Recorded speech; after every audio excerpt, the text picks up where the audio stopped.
The Washington Wizards have been in no man's land for a while now, missing the playoffs in 4 out of the last 5 seasons, but never being bad enough to land a top 5 pick and a franchise-altering player. They haven't had a pick in the top 3 since the 2013 NBA draft, which would be fine if they were competing, but they never made the conference finals over that span.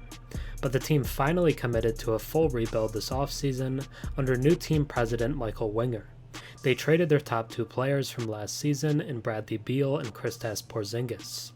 Interestingly enough, they re-signed their third best player in 28-year-old Kyle Kuzma, who averaged 21 points per game last season. But that won't really keep them in any playoff chase. I'd say right now there are only 2 teams who are clearly not making a real push for the playoffs, which is less than usual, and they would be the Wizards and the Trailblazers. The team will now hand the keys to Kuzma and the recently acquired Jordan Poole.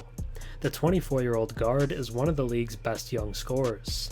He averaged 20 points per game last season and played a very key role in the Warriors' championship victory in 2022. Many players on the team have said that they couldn't have done it without Jordan. He'll be one of the candidates for most improved player this season, and we could see a scoring jump closer to 30 points per game with all the shots he'll be allowed to take. They also added former Grizzly Tyus Jones, who has been arguably the best backup point guard in the game for a couple years, and will finally get his chance to be a starter with Washington. The team will also look for steps forward from former first-round picks like Deni Avdija, Corey Kispert, and Johnny Davis. If we're being honest here, the team won't be all that good, but they're not really trying to be. This will be a season where they look for development from their key players and hope to land a top 3 pick in a draft that features Ron Holland, Buzelis, and another French big man in Alex Sarr at the top. But one thing is for sure, a lot of eyes will be on Jordan Poole, and he'll be out to prove the doubters wrong. The Wizards are entering the Jordan Poole era. Now let's take a deeper look. Before we get into the new look Washington Wizards, if you enjoy my content and watch a few videos of mine, think about subscribing. 96% of my viewers are actually not subscribed, so if you've watched me before and enjoy the content, drop a sub and comment down below. It really helps the channel. As of right now, the Wizards have the lowest projected win total in the entire NBA for next season, according to Vegas. They're expected to win about 24.5 games. That would be the lowest number of wins since 2012 if it were correct, and give them a real shot at the number 1 overall pick. But let's not focus on the draft or their long-term future or anything like that. Let's just look at their team right now, and the guys that could emerge as real guys that the team can count on going forward. The team has a lot of different types of players on it, and it's hard to know exactly what the rotation will look like by the season's end. Will Poole overtake Kuzma as the team's best player? What will Bilal Coulibaly look like in year 1? Outside of Poole and Jones, which traded for player will have the biggest impact?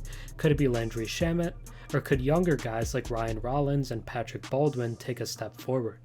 There are a lot of unknowns on this team, and interesting things to look out for, even if they're not winning. With that being said, let's take a look at the impact guys for Washington. When talking about the Wizards, I think we should now start with Jordan Poole. He's been at or around 20 points per game in each of the last 2 seasons, and did that on a roster that already had a lot of proven talent. He's a great story as a guy who went from the G League to a guy that often started on a team competing for NBA championships.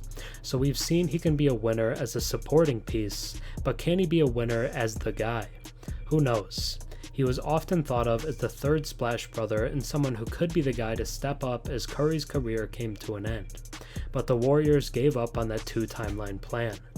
Last season, he averaged 20 points, 5 assists, and 3 rebounds per game, while attempting 8 threes per game. He did that while being the third guard behind Steph and Clay. But as the first guard, he could be a near 30-point per game scorer.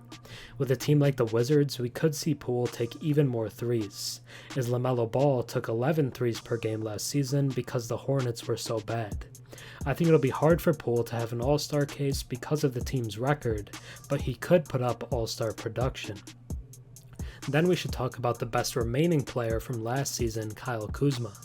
Funnily enough, Kuzma is also an NBA champion, winning a ring with the Lakers in 2020.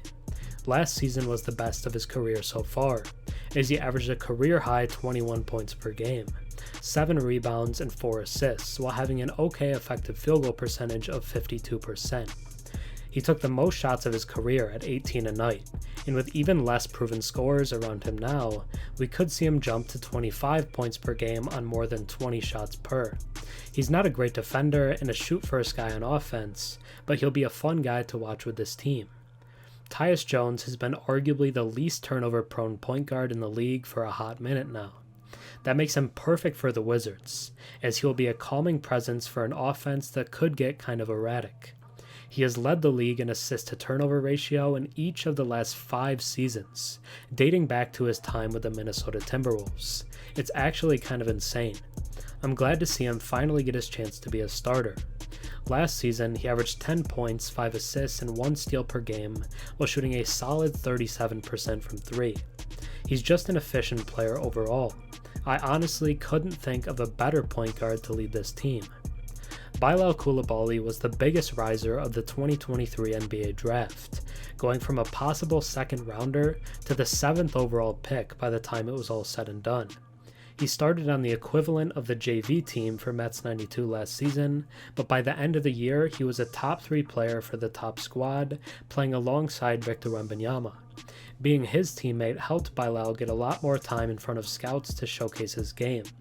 He's a 6'6" wing who's an elite perimeter defender and showed real flashes of impressive self-creation on offense as the season went along.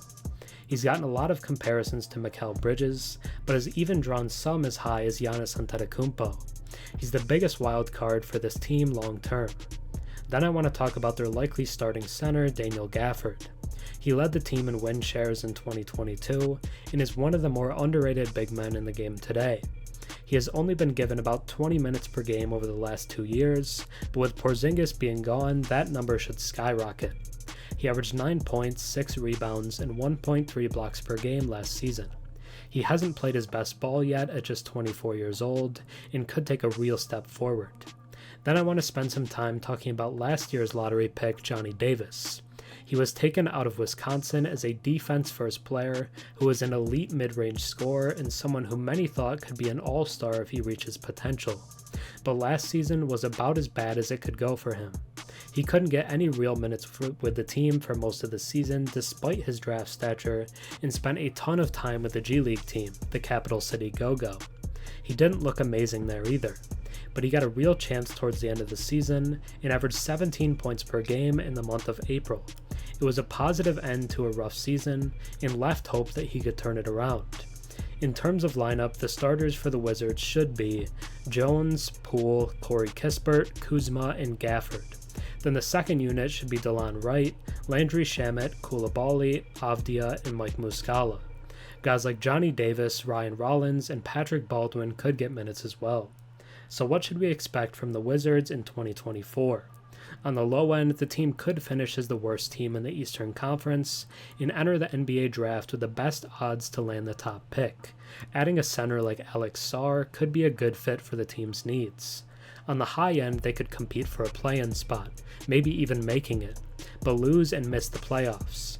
I'd say it's extremely unlikely the team makes the playoffs this year, but I don't think they're trying to. They could shock us all though, who knows? No one expected the Jazz to be as competitive as they were last season, or the Kings to be the 3 seed. The season will focus on development from key guys like Poole, Coulibaly, and Davis. It's about helping their players take steps forward, but it should still be a fun team. The Washington Wizards are entering the Jordan Poole era. Thanks for watching. I'm Herm. Have a good one.